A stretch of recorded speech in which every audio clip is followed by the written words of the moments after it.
نحمده ونصلي على رسوله الكريم اما بعد فاعوذ بالله من الشيطان الرجيم بسم الله الرحمن الرحيم رب اشرح لي صدري ويسر لي امري واحلل عقدة من لساني يفقهوا قولي۔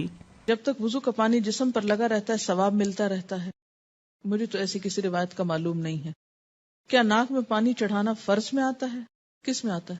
سنت ہے، اور زیادہ اوپر تک لے جانا سنت ہے، پسندیدہ ہے۔ اگر کوئی نہ لے جا سکے اور خطرہ ہو کہ وہ سانس کی نالی میں چلا جائے گا، اتنا ہی چڑھا بیٹھے اور غوطہ کھا جائے، کیونکہ جب پریکٹس نہیں ہوتی تو مشکل ہوتا ہے۔ لیکن اس کا یہ مطلب نہیں کہ ناک کو صرف ٹچ کرے پانی آپ کا، اس پانی کو کچھ نہ کچھ اندر جانا چاہیے تاکہ اندر کے جرمز اور میل کچیل باہر آئے۔ اگر قرآن پڑھتے پڑھتے وضو باقی نہ رہے تو کیا قرآن پڑھ سکتے ہیں یا دوبارہ وضو کرنا ہوگا؟ ابھی جو ہم نے مسئلہ پڑھا ہے اس میں کیا آتا ہے کہ آپ پڑھ سکتے ہیں قرآن پاک، حرج نہیں ہے۔ تحیۃ الوضو کیسے پڑھتے ہیں؟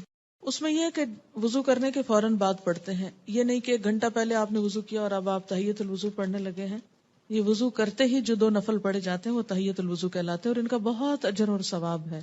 اگر ساری نمازوں میں نہ پڑھ سکیں تو فجر کی نماز میں پڑھ لیں، آپ تہجد میں پڑھ لیں، 1 دفعہ دن میں کوشش کریں کہ پڑھ لیں۔ آپ کو معلوم ہے کیوں؟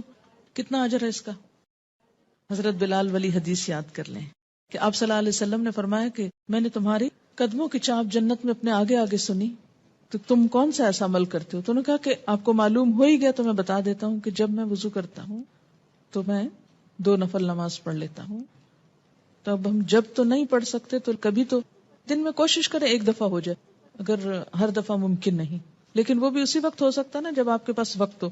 دن میں تو لوگ آپ کو وقت نہیں دیں گے، لیکن فجر سے پہلے اگر آپ وقت پہ اٹھیں تو پڑھ سکتے ہیں، یا پھر تہجد کے وقت میں۔ کیا پیاز کھانے سے یا لہسن کھانے سے وضو ٹوٹ جاتا ہے؟ بتائیے۔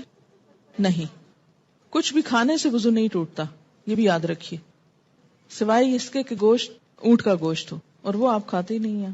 سبحانک اللہم و بحمدک اشہد ان لا الہ الا انت استغفرک و اتوب الیک۔